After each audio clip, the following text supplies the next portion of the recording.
Oi, meu nome é Felipe. Eu vou começar com as partes introdutórias do nosso trabalho, cujo tema é os recursos no processo penal. E logo de cara dá para fazer uma análise comparativa com os fundamentos do recurso no processo civil, porque eles se assemelham muito.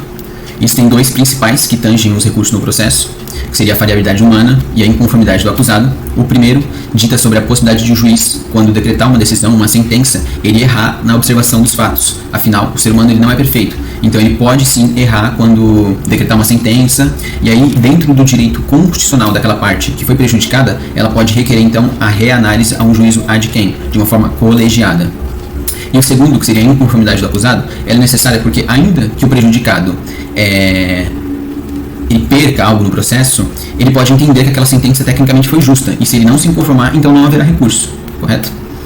Eu trouxe aqui uma definição do Aury Lopes Jr., que é uma doutrina utilizada em sala de aula, e ele dá um conceito sobre os fundamentos que diz que o fundamento do sistema recursal gira em torno de dois argumentos: a falhabilidade humana, como eu disse, sobre a possibilidade de erro do juiz quando decide algo, e a inconformidade do prejudicado, até porque consciente da falhabilidade do julgador.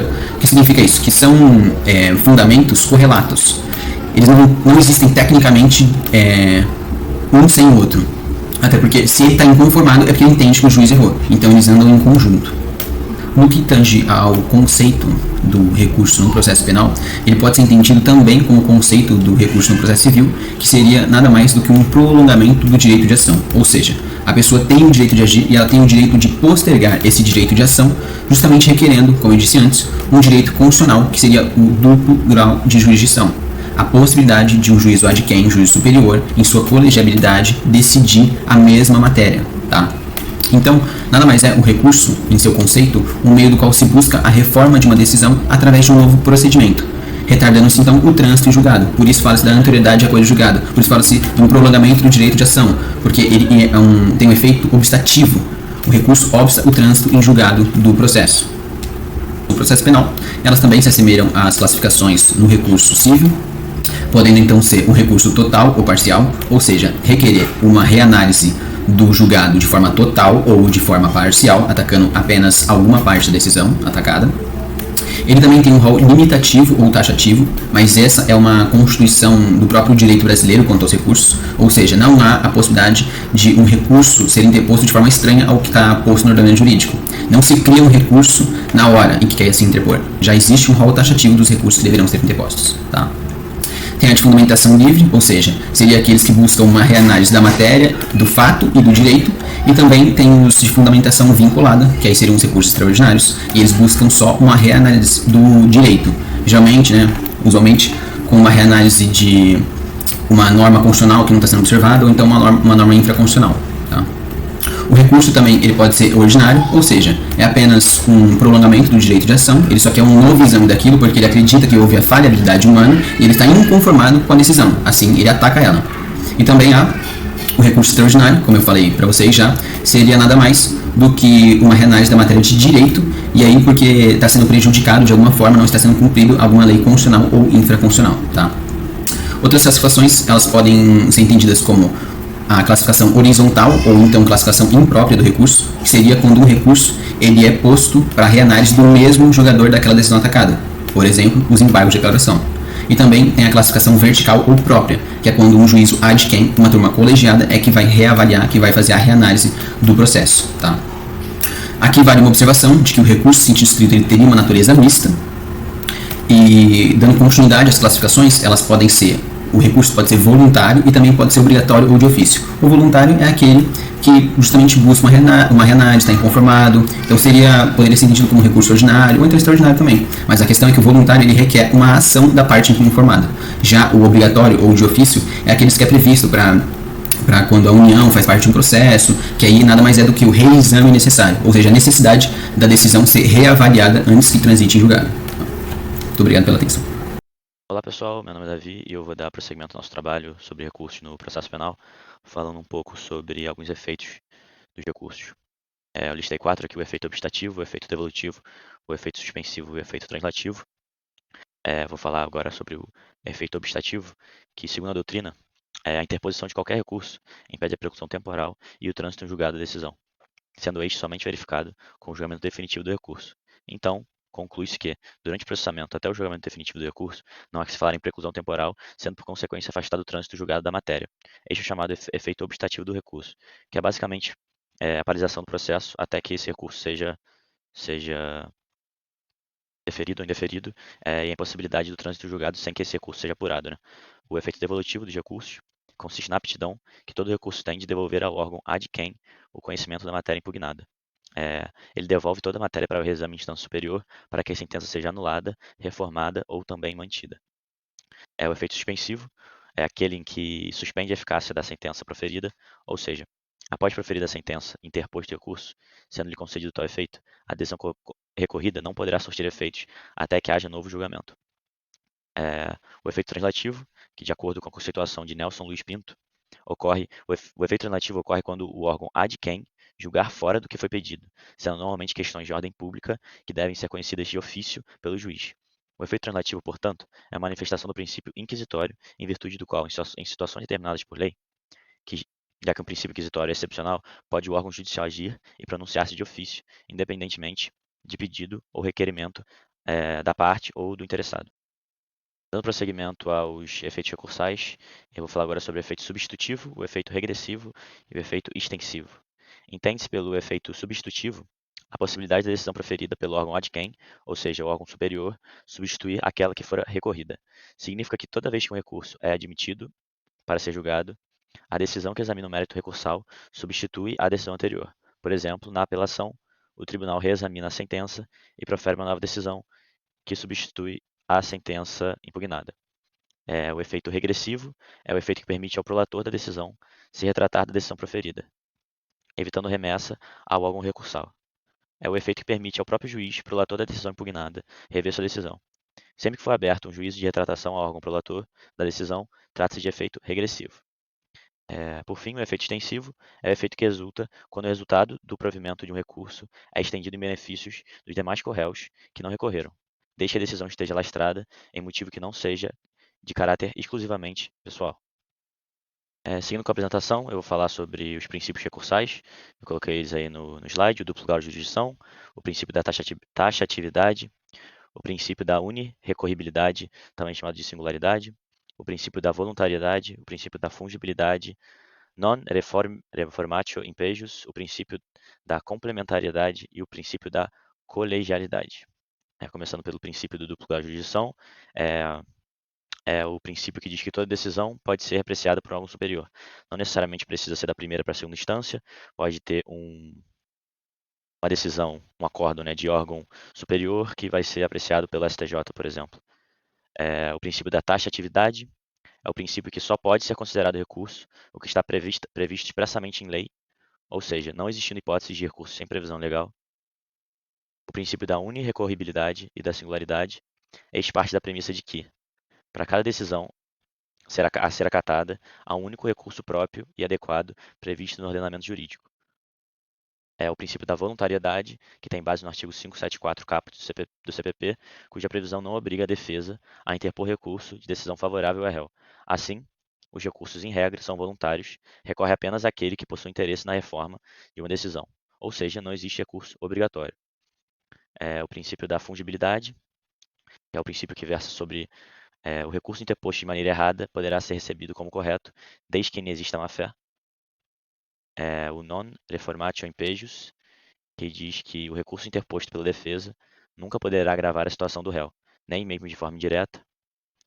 O princípio da complementariedade, quer dizer que o recorrente poderá complementar a fundamentação de seu recurso quando a decisão atacada for modificada após a apresentação das razões recursais. E, por fim, o princípio da colegialidade, que diz que a parte tem direito de ter seu recurso apreciado por um órgão colegiado. Bom, dando prosseguimento, eu vou falar sobre os pressupostos de admissibilidade dos recursos no processo penal. Para que um recurso venha a produzir efeitos e tenha seu mérito examinado pelo juízo ad quem, é necessário que estejam presentes e sejam antes analisados os pressupostos de admissibilidade, que se dividem em objetivos, o cabimento, a adequação, a tempestividade, e os subjetivos, o interesse jurídico e a legitimidade. Bom, o cabimento, ele diz que o recurso deve estar prescrito em lei e decorre do princípio da taxatividade, como eu falei no slide anterior, que só pode ser considerado recurso que está previsto expressamente em lei. Ou seja, não existe a hipótese de recurso sem previsão legal.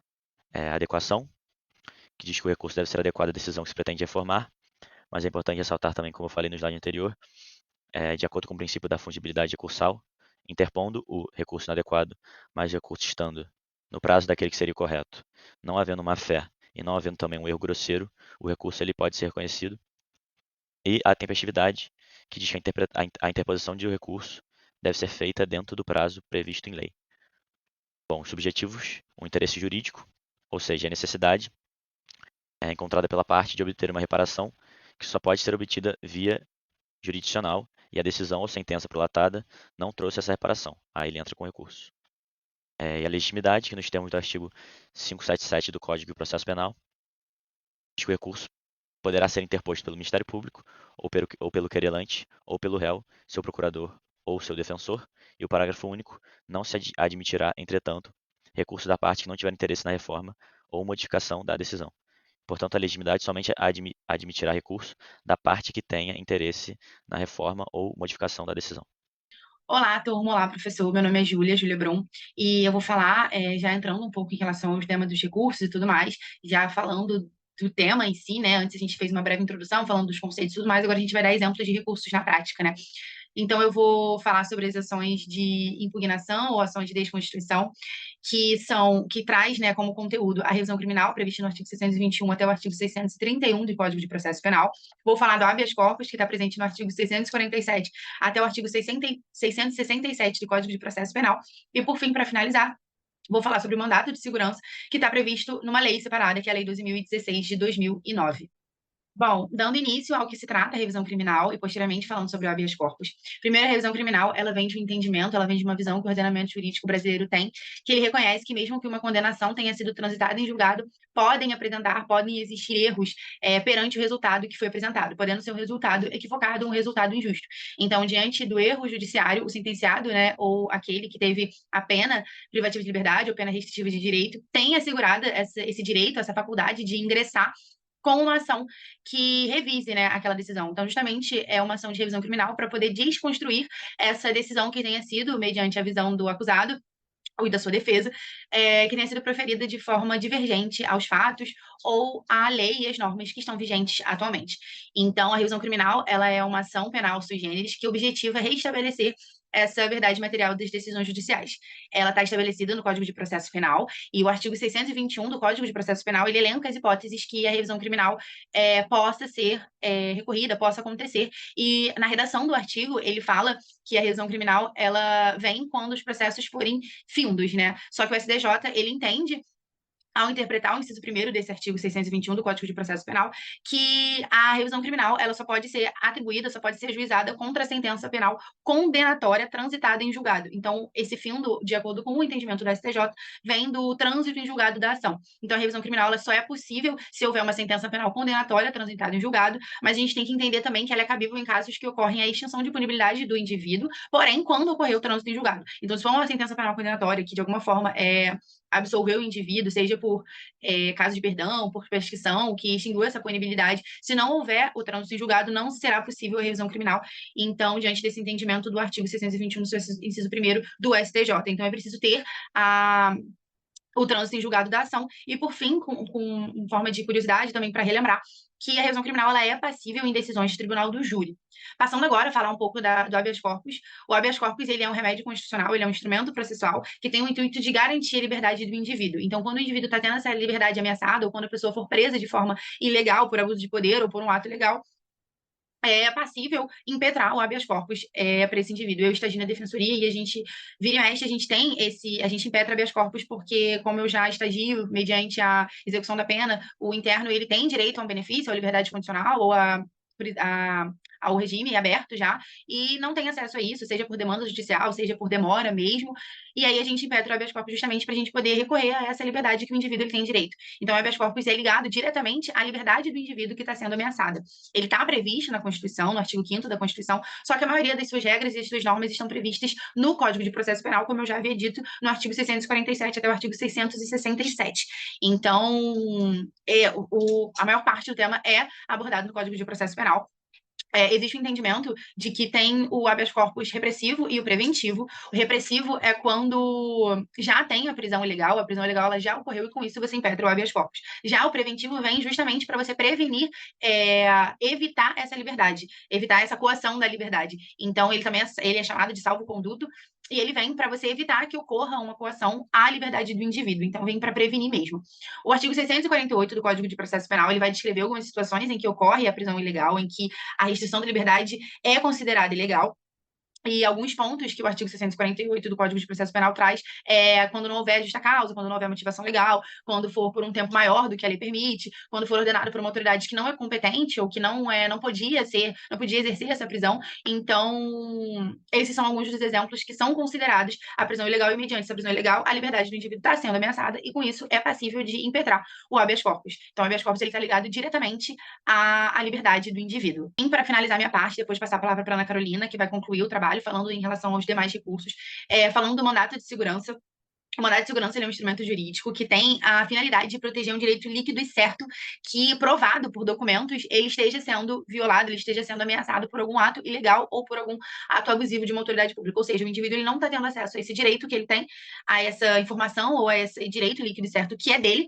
Ele não está tendo esse direito por conta de um ato legal ou por algum abuso de poder. E deve ser provado por documentos. Ele é considerado um remédio constitucional, porque ele está previsto na Constituição também, mas ele foi regulamentado pela Lei 12.016 de 2009, que foi editada justamente para trazer as regras e as normas pertinentes quando é cabível o mandato de segurança. Vale ressaltar que ele pode ser individual ou coletivo. O individual é quando o direito líquido certo que está sendo ameaçado é unicamente de uma pessoa, e o mandato de segurança coletivo está previsto no parágrafo 3º do artigo 1º da lei que eu acabei de dizer, que é a 12.016 de 2009, que diz que o mandado de segurança coletivo, ele pode ser utilizado quando o direito violado pertencer a mais de uma pessoa. Então, tem mais de uma pessoa ou várias pessoas está tendo esse direito violado, ocorre um mandado de segurança coletivo que pode ser requerido por qualquer uma das partes que esteja tendo esse direito violado. Para finalizar essa parte, é válido ressaltar também que o mandado de segurança, ele é necessário para você atuar, para você recorrer com o mandado de segurança, é necessário a presença do advogado ou do defensor público, diferente do que acontece com o habeas corpus, que qualquer indivíduo pode impetrar ou pode recorrer a um habeas corpus, mesmo não sendo do âmbito do direito. Bom, é basicamente isso que eu tinha para falar em relação a esses 3 pontos do trabalho. Vou passar a palavra para a Ana Carolina, que vai dar continuidade aos recursos e vai dar mais exemplos. Voluntariamente podem se insurgir contra uma decisão judicial no âmbito criminal dentro de uma mesma relação jurídica processual com o objetivo de obter sua reanálise. No entanto, cabe ressaltar que, apesar do processo civil reger algum dos recursos da seara penal, devem ser respeitadas algumas peculiaridades do processo penal, como a contagem do prazo em dias corridos, por exemplo. A aplicação analógica do Código de Processo Civil a esses recursos não significa a aplicação total das regras procedimentais civis aos recursos constitucionais no processo penal. O primeiro recurso que eu vou trazer aqui para análise é o recurso em sentido estrito, que configura a busca em atacar decisões interlocutórias e está previsto no artigo 581 do Código de Processo Penal. E o prazo para sua interposição, via de regra, é de 5 dias, havendo algumas exceções. Temos também a apelação criminal, que é um dos recursos cabíveis do processo penal que possibilita o reexame de toda a matéria de fato de direito e está previsto no artigo 593 do CPP. Essa via recursal, ela permite que o recorrente apele de toda a decisão ou parte dela, devolvendo-se ao tribunal apenas a matéria impugnada na forma do artigo 599 do CPP. O prazo para sua interposição é de 5 dias, mas o recorrente pode apresentar posteriormente, no prazo de 8 dias, as suas razões. Já o agravo em execução penal, ele está disposto no artigo 197 da LEP, e ele consiste em uma forma de recurso utilizado na impugnação de toda e qualquer decisão, despacho ou sentença prolatada pelo juiz da vara da execução criminal, que de alguma forma prejudique as partes principais envolvidas no processo. E o prazo para interposição é de 5 dias contados da intimação da decisão que será agravada. Nós temos também os embargos, embargos infringentes de nulidade, que fazem com que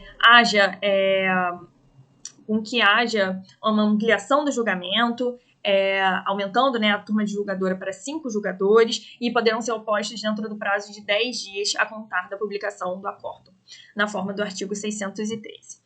Temos também a carta testemunhável, que ela é utilizada contra uma decisão de negar o recurso interposto ou de decisão que impede o seguimento do recurso admitido. E a finalidade dela é de que o recurso não aceito em primeiro grau seja aceito por um tribunal, ou que um recurso aceito, porém sem seguimento pelo juízo de piso, tenha seu seguimento para o juízo superior.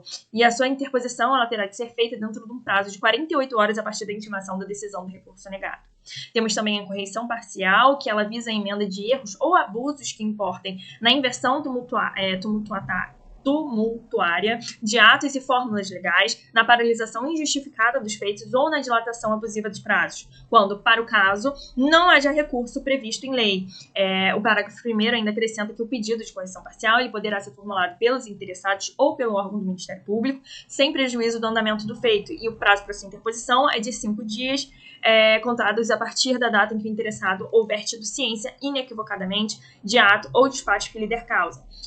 Eu falei dos embargos infringentes de nulidade, mas temos também os embargos de declaração, que são opostos quando em sentença ou acórdão houver obscuridade, contradição, omissão ou dúvida, e aqui no CPP eles devem ser opostos no prazo de 2 dias contados da publicação. Temos também o recurso especial, que visa questionar matéria de ordem federal que tenha sido desobedecida por tribunal inferior, e o seu prazo é de 15 dias, na forma do artigo 1030 do Código de Processo Civil. Lembrar que a contagem dos prazos processuais é em dias corridos e está prevista no artigo 798, parágrafo 1º do CPP, excluindo-se o dia do início e incluindo-se o dia final.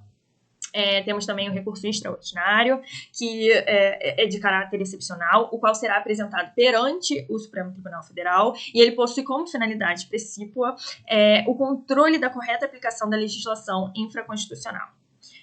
Temos também